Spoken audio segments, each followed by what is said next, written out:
Matter is a not-for-profit, and we are dedicated to the artist book, and in particular to its distribution, as well as the understanding and appreciation of the expanse and the many different ways that artist book take shape. And I will encourage you to sign up for our mailing list, which is at the table with the books, which are also available for purchase. We are here to talk about Flashpoint, protest photography in print from 1950 to the present, and very excited to have Olga Yatskevich and Russet Lederman, co-founders of 10 by 10 Photobooks, who published this and is also a not-for-profit salon organization dedicated to photo books and photography in print. And we'll have them say a few words. I am curious how many people here have been to a 10 by 10 photo book salon? Okay, so you may be familiar with the range of activities that they take on, but we'll hear a little bit more. And just a few housekeeping things. I would encourage you, if you are available on Friday, to come back. We have the opening of this reading room presentation of the Perry Photo Aperture Photo Book Awards. Flashpoint is one of the short-listed books, but these are 35 books across 3 different categories that have been recognized for innovation and excellence of photography on the printed page. We also have next Wednesday, January 29th, we have Christine Sun Kim, who will be launching her LP, and that's just in advance of her opening of a solo exhibition at the Whitney. So we're super excited to have her here, and also expanding to this new record that she has put out. So I think with that, let's just get started. And I thought we would just start with a little presentation of what the contents, the inspiration of Flashpoint, and then we'll get into a conversation about definitions and criteria before opening up to questions from all of you. Anything I've forgotten? No? Okay, so thank you, and let's get started. Russet, Olga, please tell us a little bit more about Flashpoint, about 10 by 10 photo books, or just jump into this book and we can talk about the rest of the things you do after that. I think we're going to start with a little overview of some of the publications we published. We started in 2013, and Russet and I like to say that we started as a after-school club, and that's how we ran the first couple of years. So the first 4 publications that we published, they had a structure of us inviting experts on photo books and asking them to make a selection on photo books on certain subjects. So it started with Japanese photo books, but the book itself the first project was on Japanese photo books, but the book came up a little bit later. American photo books, Latin American photo books, and then contemporary photo books by women. The idea for this project was to highlight photo books that were selected by experts in the field. And as we worked on contemporary photo books by women, the book had a section on historical photo books by women. And from that point, there were a lot of questions to us whether we're going to do a project that will expand historical selection of photo books by women. And that's how we switched to more research-based projects. The first one was What They Saw, Historical Photo Books by Women, and it focused on photo books published between 1843 until 1999. That was based on research. So Russet and I made a selection of 258 historical photo books by women. And we assembled a team of researchers, researchers who were helping us to write the blurbs. Usually they are like PhD and MFA students. We had contributions with essays. And in addition to publishing photo books, we also had, for each project, we organize a reading room that includes selections from the books where people can come and actually look at the physical photo books. And our most recent project, the last publication, is Flashpoint, Protest Photography in Print. And that's the book we will be talking about tonight. So, talking about Flashpoint, usually for the last two books, it takes us about maybe 3 years from the moment we kind of like start the conversation about working on the project to the book, for the book to be printed and come out. So I think actually Russet and I started talking about this book about 3 years ago in January.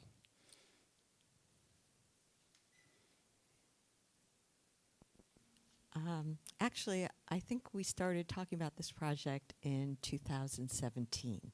We did a pop-up reading room that was at Magnum Foundation on a really rainy, nasty day, kind of like a day like today where you don't expect anyone to show up and you're completely surprised. So it was called Awake, and it was a crowdsourced as well as book sourced from the ICP Library, the International Center of Photography Library, and different bookshops, publishers in New York who did books on protest and resistance. And I'm gonna just, so when we were putting together Flashpoint, we again kind of talked about what was pertinent. We knew obviously that the elections were coming up. And we felt that with Awake, we had never done anything in a book format to address it. So it was a wonderful way to kind of take that project and realize it at a very timely moment, just before, the 2024 elections. And so we assembled a team, and you can see the team on the slide, and several of the team members are here. So I'm going to embarrass them and point them out. There's Kyle Cantor in the second row, and there's Shay Bosch behind him. And there's Jeff standing by the iPad, who did all the photography. But we assembled a team with graduate students who did the research on the 246 assets that are in Flashpoint. And Flashpoint differed from Awake in that we wanted to kind of combine posters, zines, photo books, and independent journals to look at the different ways that photography in print in service of protest and resistance functioned aesthetically. So that when you make a poster for a protest, like a Women's March protest, you're making it very quickly. You want to get out there. You want to be holding it above your head as you're marching. And so it has a slightly different aesthetic than when you're making a book that's a document of an event in the past, where the aesthetic is more labored, the production is over a year. And so we wanted in Flashpoint to combine those different aspects, photography in service of protest as a tool versus in service of protest as a document of a protest. So the book brings together 247 various assets that, as Russet mentioned, includes obviously photo books, independent newspapers, pamphlets, posters, zines, and we divided all the materials into 7 pretty broad chapters. That includes anti-gender displacement, race and class, environment, political, and war and violence. So that way, by grouping those books into those broad chapters, we can see similarities across regions and across time. And then within those chapters, there are also sub-themes that can be explored.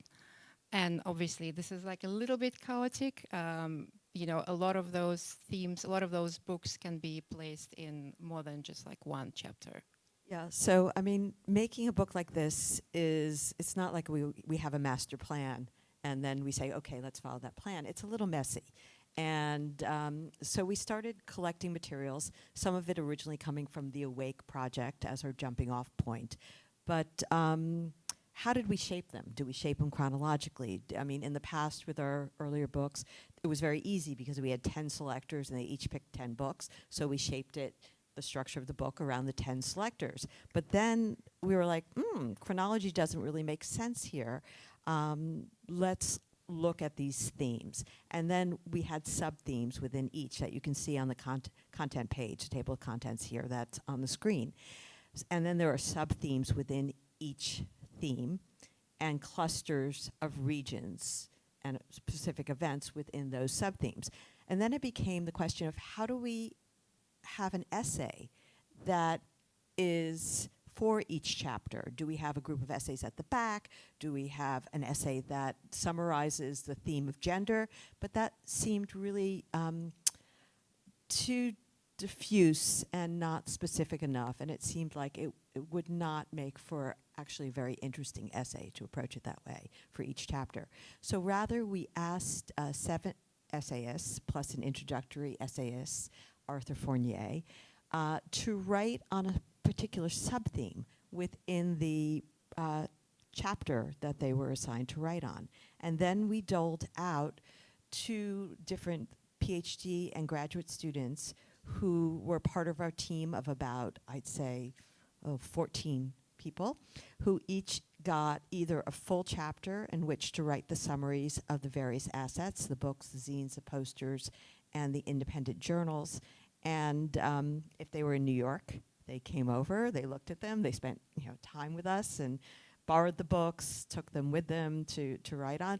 Or in some cases, some students were at USC or at University of Chicago or University of Pittsburgh or Boston University. So they then used a copy that they found in their local library as they were writing. And the idea we gave them was to write not just on the physical aspects of the object, but also the political, social, cultural, and historical moment that the object that they were writing on lived in. So you're seeing now some of the pages from Flashpoint. This is from the anti-chapter, and you can see the sub-theme of anti-government, and then it goes into the individual assets. In this case, it's a kind of independent journal, and Chile September, done by Cone Wessing, which was on the uprising in Chile. And we wanted it to be visual, and I think it's a good moment to talk a little bit about the design, because when you're working with protest material, it didn't make sense to have this kind of slick book. And rather, you can see it's very soft cover. The idea was to make it look like a big old phone book, something that was a little bit accessible, that wasn't so precious, the paper wasn't so slick.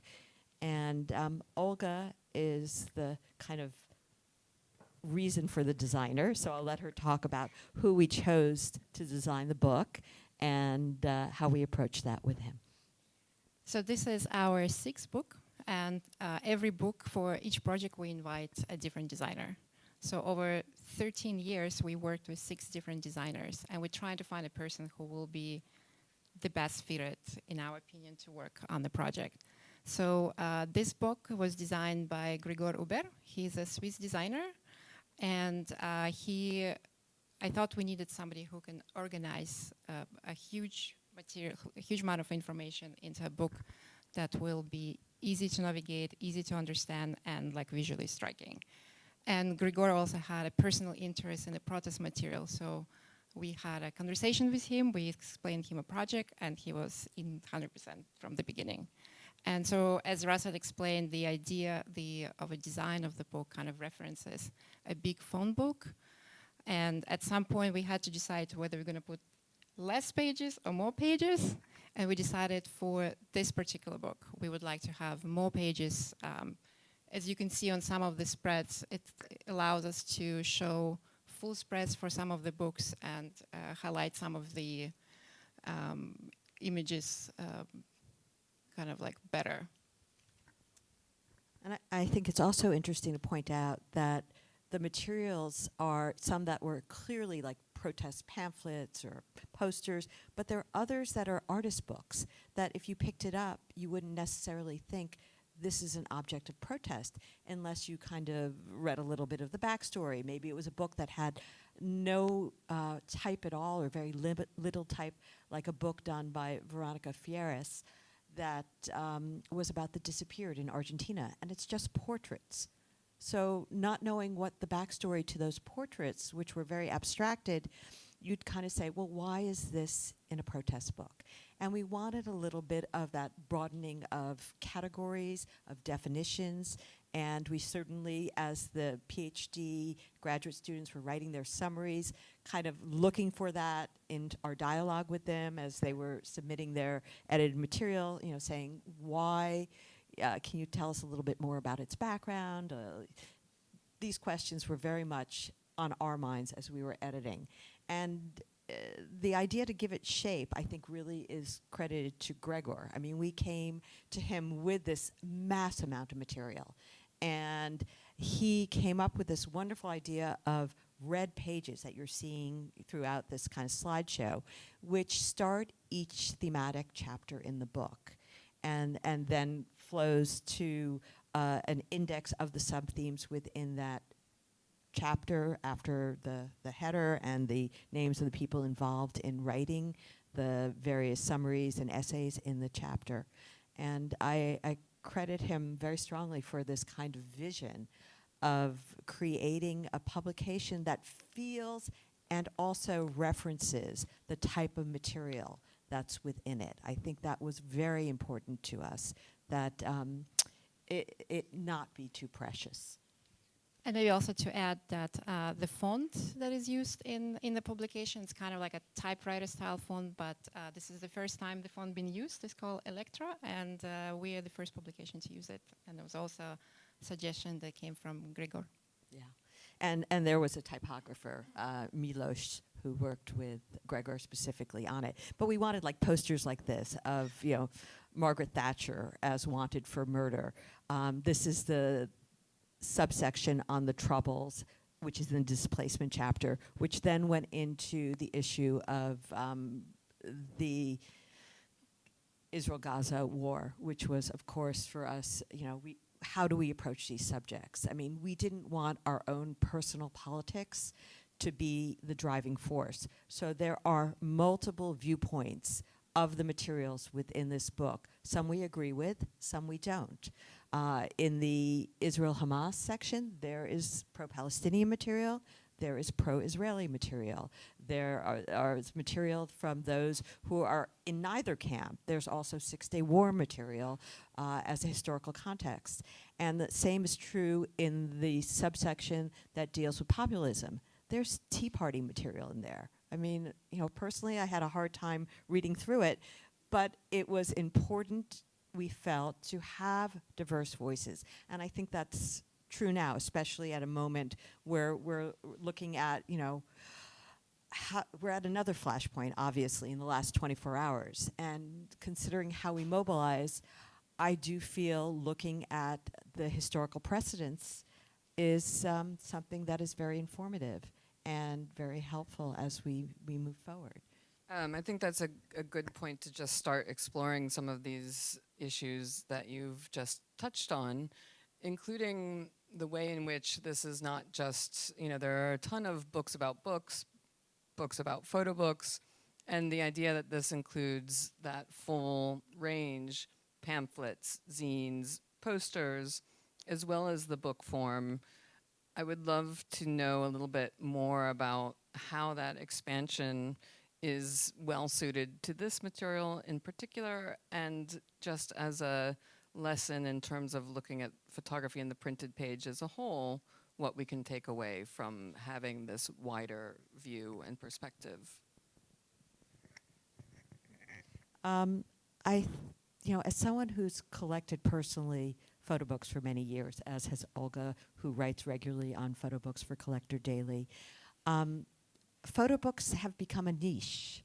And the idea that they live in this very narrow world that is not interacting with other photographic material in print was something that I personally have always grappled with. A book doesn't live alone. It's within a space that has posters. When I go into an antiquarian shop or even come into printed matter, there's material on the wall as well as books in the shelves for you to look at, to purchase. So books have always had this dialogue with other photographic material in print. And we very much wanted to kind of activate that and step away from the historical precedent of books on books that isolate books, photo books, in exclusively photo book like Badger Parr, to name the most well-known book on book about photo books. And we felt that by starting to kind of think a little bit differently about photo books, which we did in this with looking at albums, looking at zines, and putting them as photo books as well. Yeah, yep. Pass it around, please. We just expanded that further with the poster, with the newspaper. So that's going to be maybe a little bit of a challenge, because as we're preparing our reading room for this project, we will also have to include the poster materials. So we'll be using a lot of wall space for that.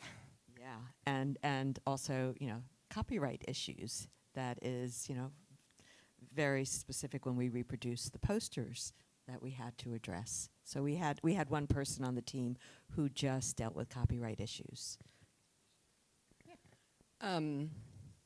That sounds, I won't get into that just yet, because that could take us down a whole other line of questioning. That's a rabbit hole.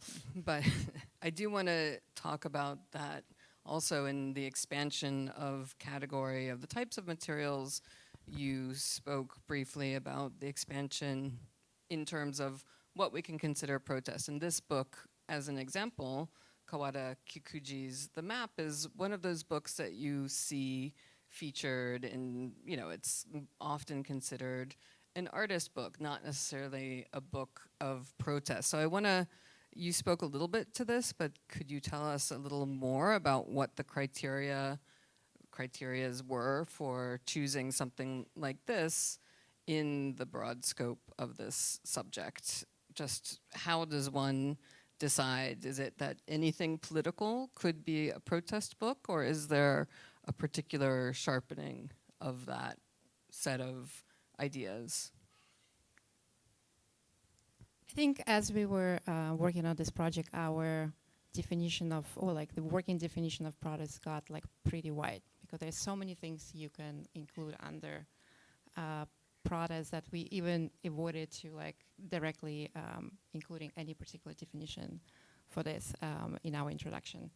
But I think it's true. Sometimes you have photo books that are artist books, and they don't necessarily define themselves as protest books, but it's something that we feel, even if it's not immediately clear, that they still function in the sphere of like protest book. And I think it also becomes clear as you put this material together and you compare an artist book, like in the same section, there's a artist photo book by Lucy Helton, Transmission. And next to it, there are posters and zines. And that allows you to see the similarities and differences between those materials. Do you want to respond? I just want to point out that we're now looking at Lucy Helton's book, and it was made with an old fax machine, and you know, approaching environmental issues of extinction. I think that this issue of what defines a book comes down to, in general, in art history, I've always felt we have very rigid categories, and that can oftentimes do more damage than good. I mean, we can't open up the floodgates because it becomes totally messy, hence the reason to create some sort of structure to put it into. But I think there is a fair amount of wiggle room when you start researching individual photographers and artists and understanding what was their inspiration or their impetus to create a project. And maybe also the other book that you see next to Lucy Helton's book, it's actually a pamphlet by Jack Davison, and it also addresses theme of extinction.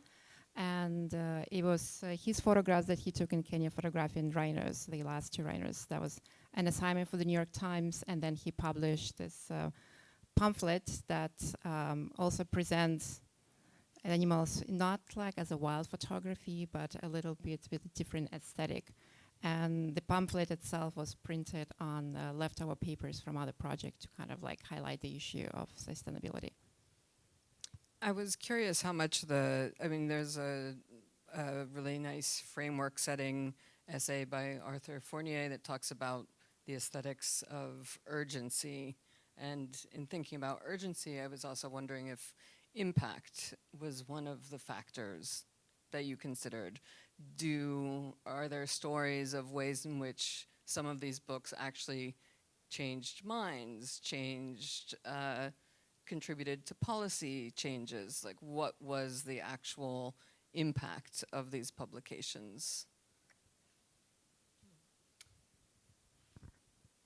I don't think that was a reason for choosing a book, but there certainly, are materials that are atypical that impacted or were a result of a great impact. Like, for example, Arthur Fournier, speaking of him, he's an antiquarian ephemera book dealer for any of you who don't know him. He's here in New York, in Brooklyn. And his specialty is kind of counterculture and student protests, more specifically.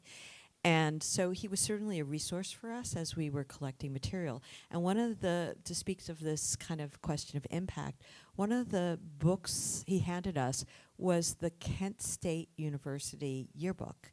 And you look at it, it's a standard yearbook. But it was a yearbook that was done in 1971, a year after the National Guard stormed the campus and shot at students who were innocent, who were peacefully protesting. And so within it is a 36-page section documenting the protests and the impact in terms of remembrance, as well as a cultural touchstone, flashpoint for the world at that point. And so I think there are instances like that where you see impact in unusual places, and to us that was something we really tried to root out, this kind of idea that something is impactful and it has an impact within its community and beyond, but you might not realize that initially when you're looking at it.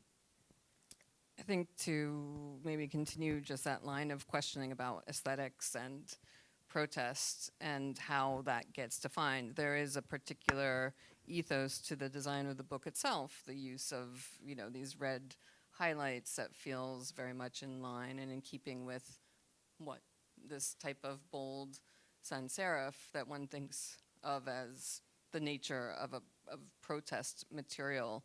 And I'm curious if you found that in doing this, there were certain aspects of the aesthetic of protest, and if that's a through line that continues and is still relevant today.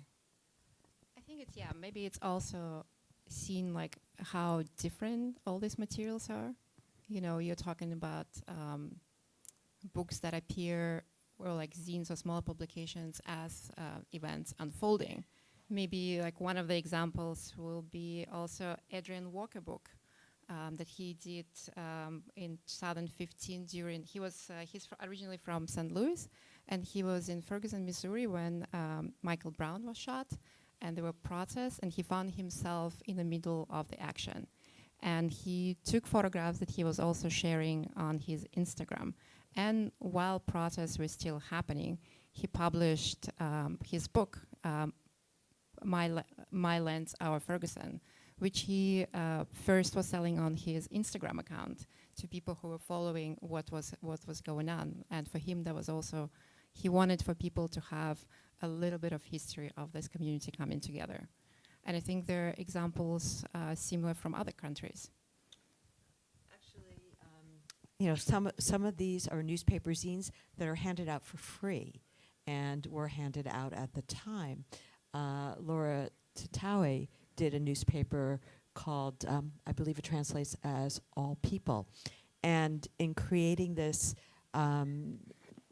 in the in her community, she handed the newspaper out in the Middle East for free, but she sold it in the West. And so there is a lot of material that in the publication that kind of straddles different sides in terms of being support within a community, but also to notify those outside the community as well. I mean, I guess I'm thinking in part of what can we learn from this that could be applicable today as we, deal with what is likely to be a rise in resistance and publication of protest materials. And are there things that you think, is this a handbook for protests? Creation of materials. That's a really interesting question. Is it a handbook for protest creation? Yes, and also a document of them. We're at a particular point right now, and it was our intent to do it at the moment of the elections, not knowing exactly how it would turn out. And I think there are lessons to be learned, gleaned, and used moving forward for all of us from the materials from 1950 to the present.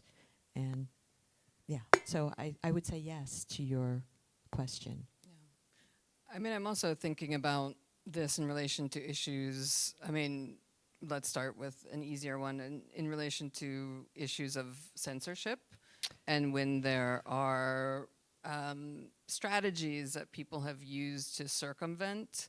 I think of the Tiananmen Square book that we just saw a spread from it. Yeah, the negatives. Yeah. Mm-hmm. Yeah. Maybe you could just say something. Can we look at that? see. Maybe Yeah. it's a few slides back, but this is. I'm going to have to escape to get us back to it. This is a book that was created or was published. There it is. I can't remember the exact date, but 10 years ago, and it mines an archive around Tiananmen Square and the protests, and is a statement. It's backwards looking, but it's a way of circumventing censorship on this particular subject. Maybe you could explain a little bit what we're looking at here. Well, I mean, it's Xu Young who did the book in 2014, and he took out the negatives rather than the prints from the book to reproduce, and it's been reproduced in several different iterations. But obviously, you can't show this material in China. You can't show images of Tiananmen Square in China. So he had to circumvent the censorship, as you point out, of how to show it, having it in negative form and printing the negatives as a way. And if you photograph the pages, it reverses the image, so everything is quite clear. I mean, it's not so masked. Obviously, you can see what's going on, but are there other books that maybe took strategies to come up to the line of what's allowable and a sort of codification of protests? I think there are books that have backstories. I mean, like Kudelka's book. There are well-known books like Kudelka's Invasion 68 Prague, where the story of the images negatives being smuggled out of the country and then being published and printed later on. Maybe there's another book. It's a zine by Norwegian artist. Her name is Mona Odegaard, and she made this really actually great zine. I don't know if we have a photograph of it. And it's called, it was published in 2016, right after the elections in the United States. And it was called Sliding Down a Slippery Slope. And it's a small zine that pretty much shows people going down water slides. But through the editing and the kind of like context, the year, you can maybe understand like what it refers to. It kind of gets like really creepy and sends the message. I think that also brings up the contrast between those that are very overt versus those that are more suggested and subtle. And all of them fill the question of how does one present resistance and protest. And so the idea was to put those side by side in the publication so that we could kind of start seeing the various aesthetics and strategies that are being used. Yeah, I think that highlights the breadth of material here that you were talking about. Some are real tools of sharing information in the moment. Some are like this, the open Shah's jails, which are really speaking to something, an issue in need of address. Others are mining archives like this one, and others are sharing more opinion pieces, let's say, by artists about these issues. And I think all of these strategies are sort of should be on the table at this moment. And some are PDFs that are readily available. For example, the very last zine in the publication is a zine that is edited by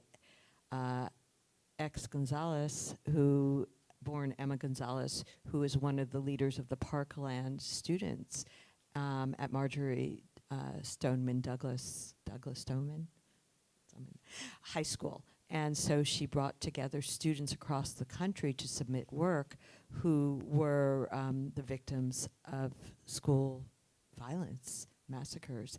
And this is a zine you can just get the PDF of online, download it, print it out.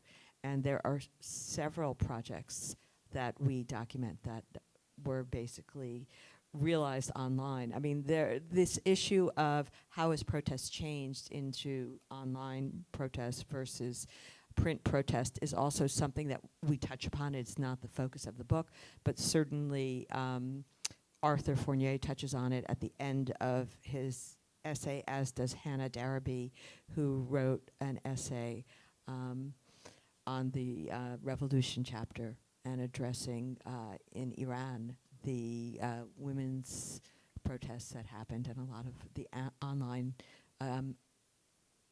protest visuals that came about photographically from that. Yeah, I'm thinking of these strategies in part because we can see where there was a great optimism that the digital tools that we have, social media, would be part of protest and resistance. I think as we see, the algorithms are really the ones in control of what we see. I mean, Arthur does end by saying, these are a reminder that the codex form is more likely to deliver the message of our present time to the viewers of the future. So these are records that we're looking back at now. Are these the tools for the now versus the future? A question. I mean, I don't think we have the answer to it, but I appreciated that was also part of the thinking in the assembly of this. I think all of these are tools. I don't think we're going to lose the print as a tool. I mean, it might be that you have the digital to bring you to a print or in tandem, and at a march you're not going to hold up a screen. You're going to hold up a poster. And so we are still a print culture to some degree. Amen. I'd like to see if there are questions. Turn it over to the audience. If anybody has questions about the contents, about examples, or the creation. Also, we can pass this around as the questions are. So if people want to, because I know the earlier book went around. It's a brick. So, does anybody in the audience have any questions for Olga and Russet? Also about the process of making. Yes. I have a question again about the scope, and thank you both for a great talk and great visuals. I was intrigued by what sounds like the balance between, on one hand, positioning the book as kind of a guidebook or a playbook for protests, while also encompassing, as you put it, material that you don't necessarily agree with, or keeping such a sort of broad kind of ideological bounds. You said, for instance, around the genocide in Palestine.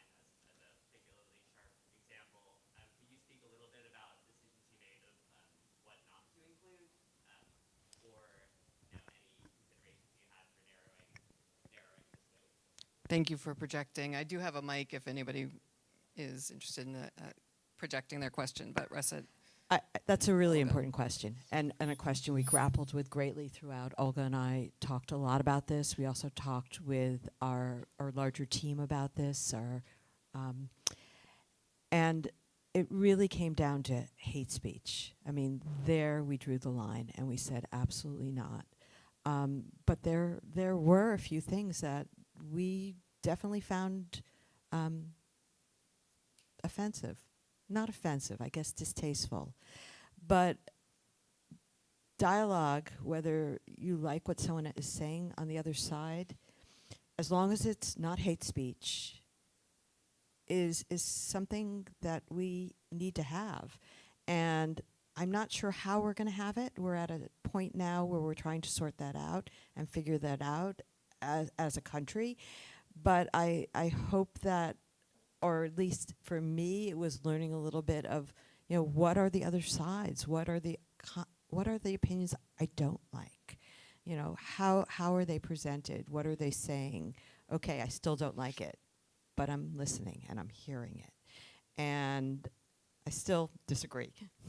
So that was definitely something that we grappled with greatly, because we did not want to just make a book that was our perspective. We did not feel that was the mission of this publication. Yeah, but exactly. So it's kind of, Russ and I had multiple conversations discussing what to include, what to leave out, and how to, approach some of the publications. And it comes down to having also various voices included in the book. Thank you. Okay, lots of questions. We'll go from the back forward. Yes.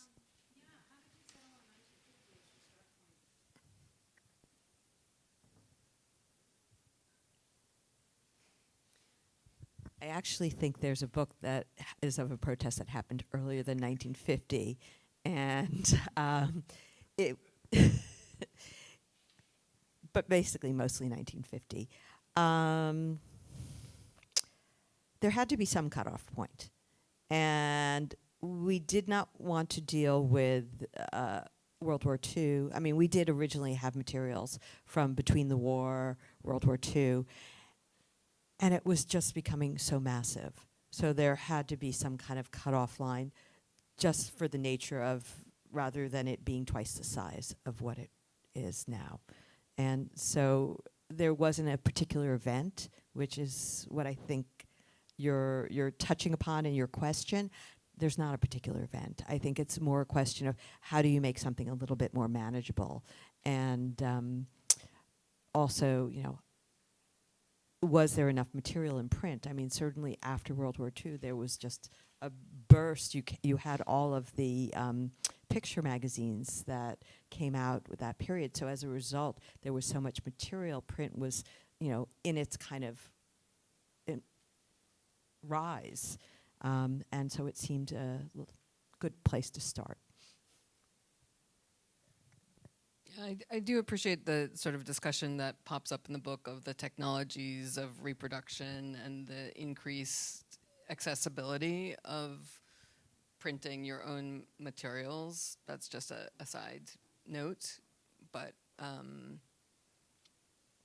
think that answers the question more or less. Gotta pick a place to start.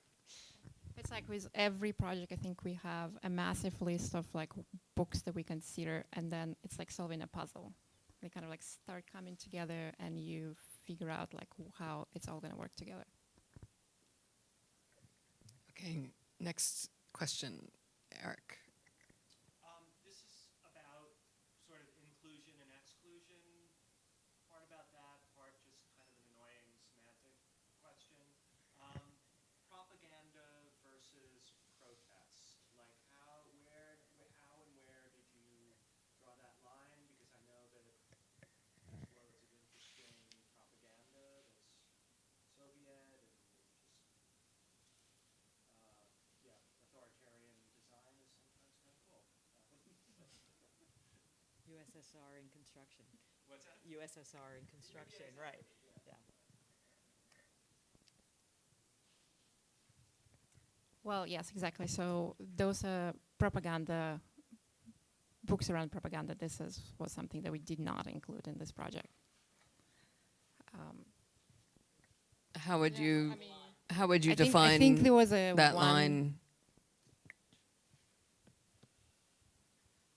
Is art in service of politics? Yeah, there are a lot of very fuzzy lines. You know, when you talk about protest and resistance, there are no hard lines in any of this, and that was certainly apparent. I'm sure, you know, the researchers who wrote the summary can tell you that was really apparent. There were a lot of fuzzy lines, a lot of gray lines.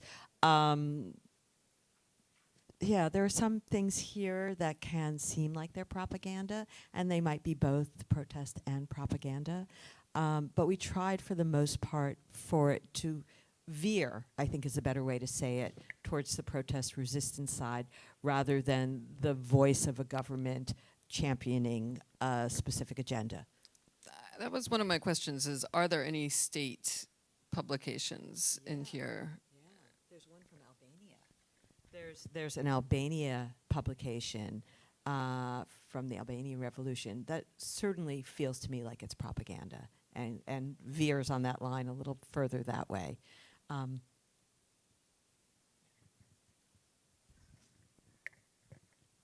Any other questions? Yes.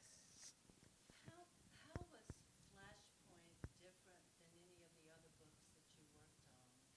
And I think it'd be very interesting.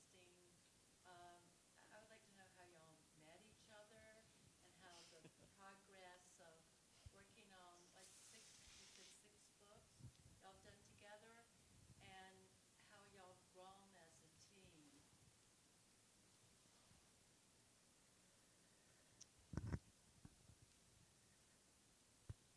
Russet and we met at Paul Graham's opening at Pace Gallery, and we connected actually on Facebook. I created Photobook Facebook group on Photobook Facebook group, so they bring in community of people who are like interested in photo books. That was 13 years ago when actually those things were happening, and somebody posted that there was an exhibition opening, and Russet commented saying that she's going to be there wearing orange jeans.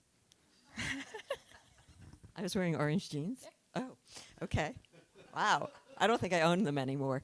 But, and so I met Olga there, and Olga was doing these meetups of people that were basically the precursor of our salons, of people getting together and talking about books.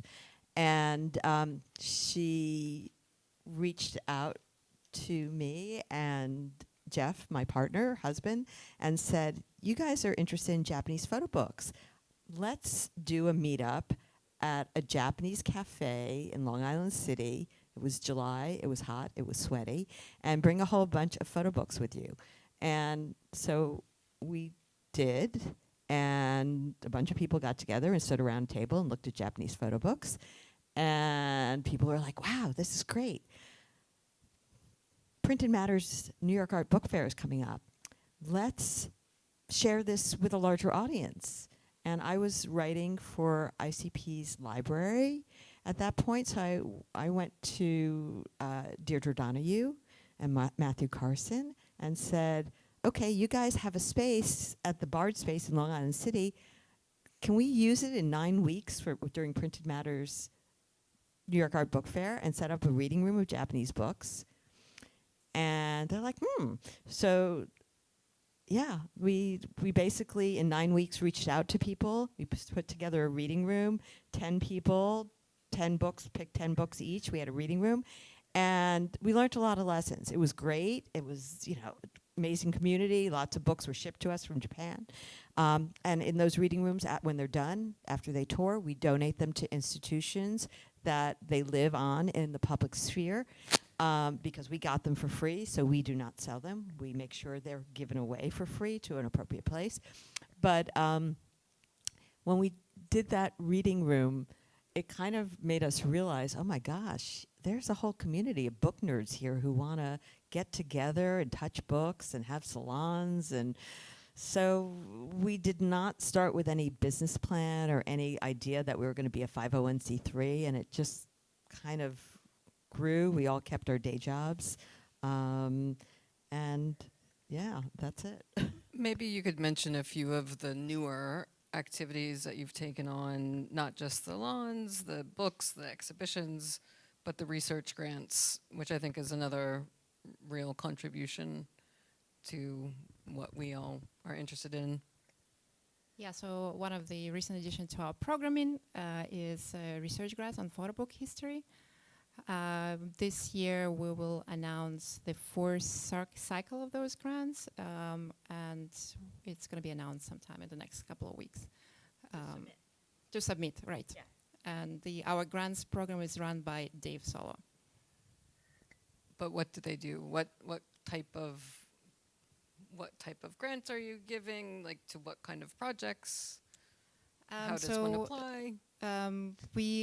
Each grant cycle focuses on certain themes. Usually they're related to the project that we're working on. One of the last one was on historical photo books by women. And the last cycle was like a more open call, because we were kind of also interested to see what are the research projects people are interested in working on, to just kind of understand what's happening out there. But we give 1,500, 2,500. We increased it over the years to 2,500 to 3 researchers, and just people who are working on research projects, and we offer money and support through conversations and connecting them to our community. And at the end of each cycle, we ask them to make a presentation about their work. And we partnered also with Dayanita Singh. So 2 of the grants are funded by us, and 1 grant is funded by Dayanita Singh, and it's specifically for research on photo books and its history in India, and the person must live in India too. Great. Okay, I think we have room for one last question. Or if there are no more questions, there's some wonderful books over here. You can buy your own copy. There's so much content and real discoveries in this book, a lot to think about. There's also wine and water, our mailing list. Again, please sign up. And I think that brings us to the end of the program. Thank you, everyone, for showing up.